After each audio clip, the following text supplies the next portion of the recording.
ish deb yuraveribmiz. Andijonda ham bunaqa joy bor ekan. Bugun 10-may. Yomg'ir yoqqani sababiga biz shu yerdamiz.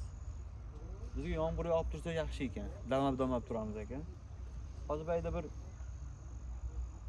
15 kilolik laqa bor deyish shekilli.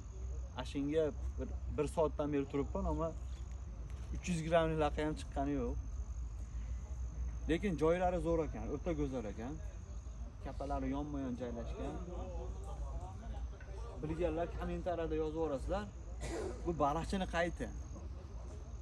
Qaysi joyda? O'zimizda shunaqa joy bor ekan, biz uzoq yerlarga borib damarga yuribmiz. Tabiatni ham ko'rsatib qo'ying. Operator.